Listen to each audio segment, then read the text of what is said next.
Hi, this is Mike Gast, and this is a walkthrough of my online course for the final project in EDCT 6012.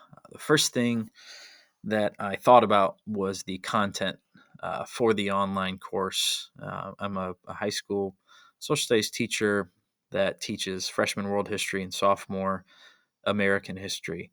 And there is some content that overlaps. With each, and I tried to think about some of the content that takes us a little bit longer, and there's some more content statements within Ohio's learning standards regarding those units, and the four that came to mind that I thought would be potentially useful in an online course such as this, with the founding documents, Declaration of Independence, Northwest Ordinance, Constitution, etc. Imperialism is covered in each course, and I thought that there'd be some potential connections to a little bit more present day or current events that could be connected in the process with these modules.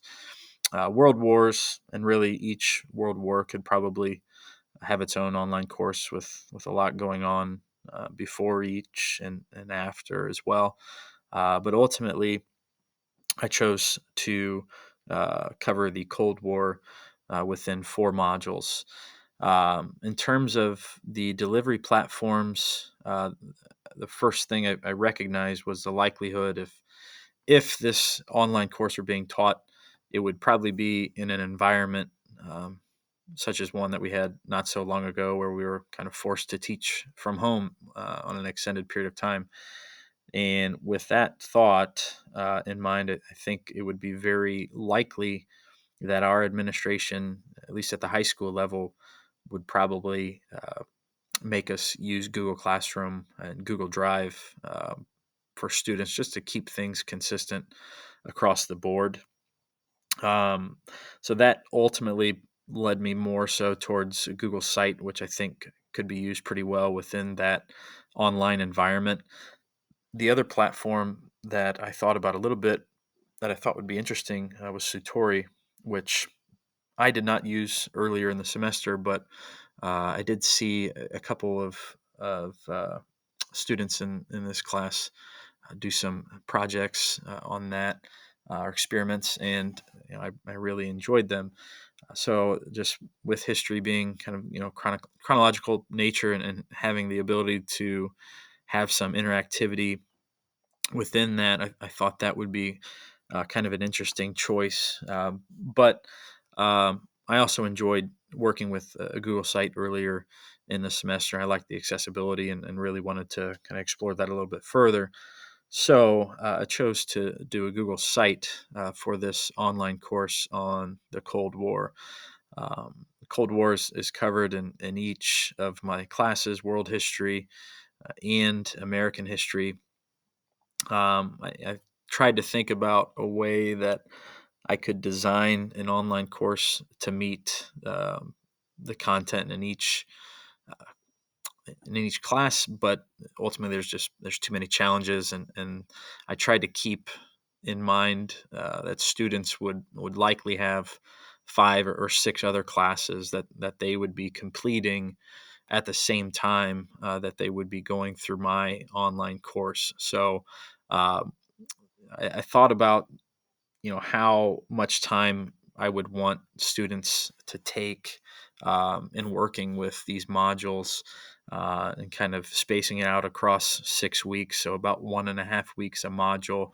Um, I tried to kind of put these these modules and the content and assessments together so that hopefully the average student could spend about an hour a day on this online course to complete the four modules. I think there might be some challenges within that I'll get to, but that was the thought process going into the design of the actual resources and the content and the assessments moving into those four modules on the Google site. Um, so moving to the Google site, started with the overview, or the introduction page for the online course, just a real brief description.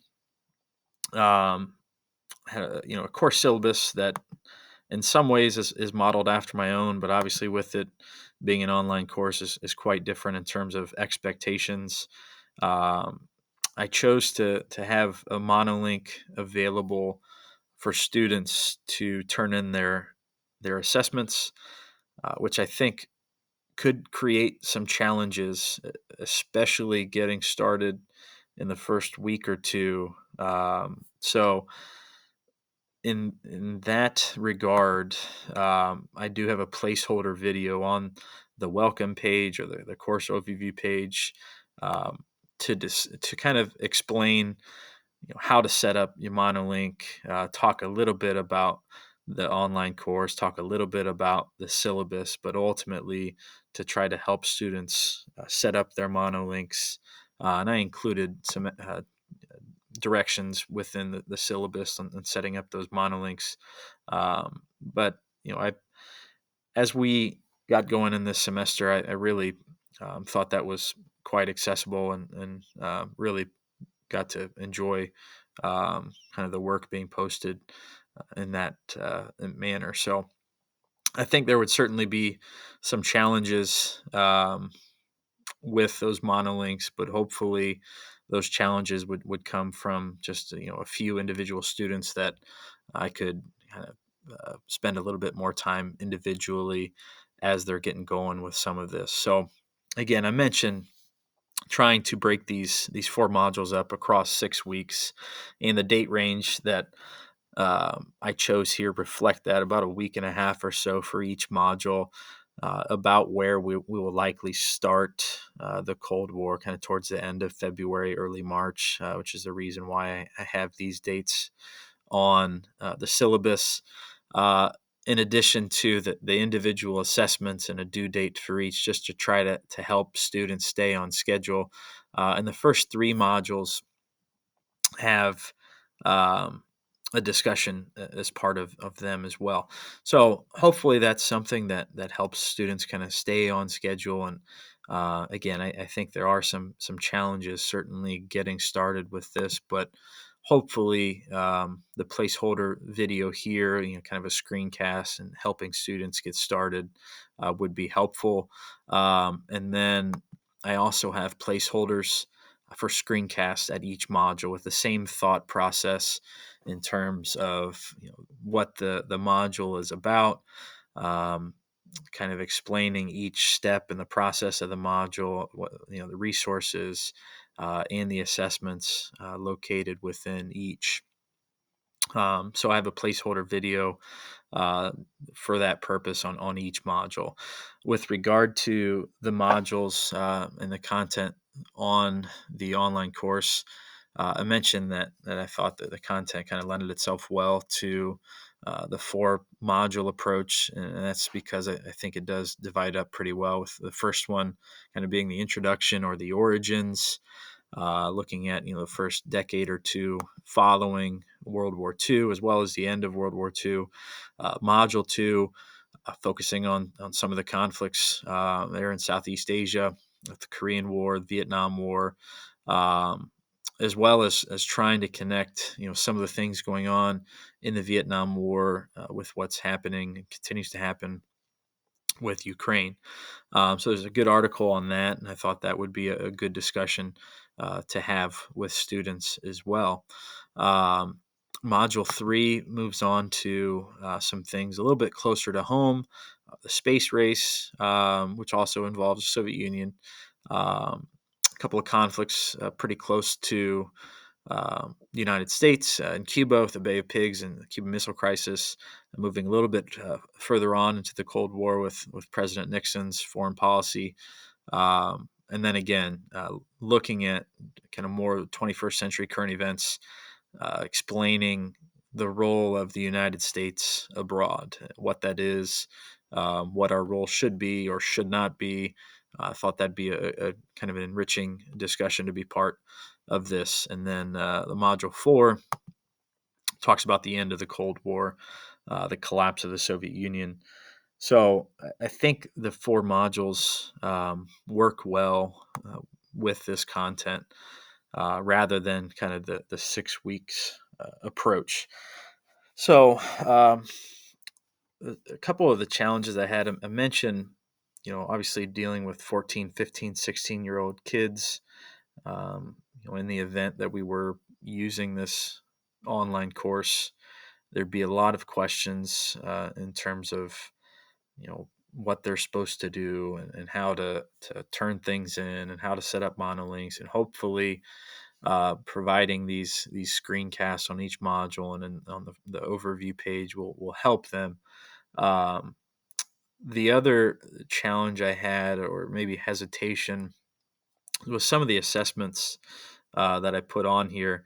And a lot of them is simply, create a Google Doc, write a brief essay, create a Google Doc, answer these questions, respond to the following, a Google Doc with a, discussion.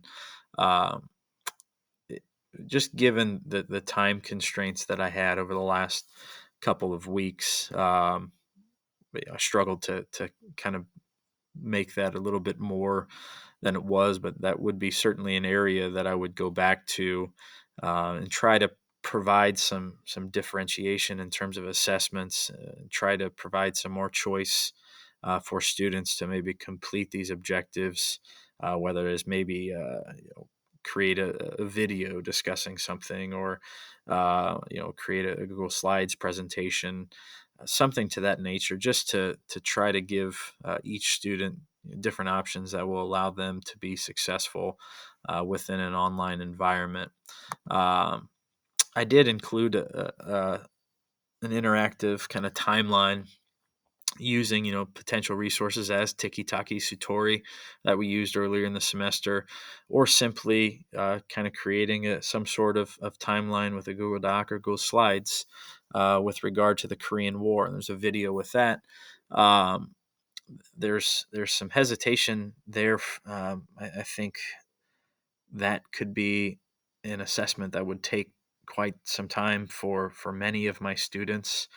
Um, so I would certainly want to be respectful of their time, with the thought that they are completing 5 or 6 other courses in the same time frame. So that would be something that uh, maybe including more resources to help them complete that. Or maybe adjusting the assessment in some way, but I do like that assessment. Um, some of these other assessments, again, just trying to go back there and change them up a little bit or add more options would be one thing that I'd like to go back and do if we were going to this online course. Um, but overall, I enjoyed this process. I think I was not in a very good place to teach online, kind of when we were forced to do so, and I'm not sure there were too many educators that were, uh, but I'm certainly in a much better place, and I like the potential for a Google site to be used in that event. So hopefully, this all made sense, and I enjoyed the process.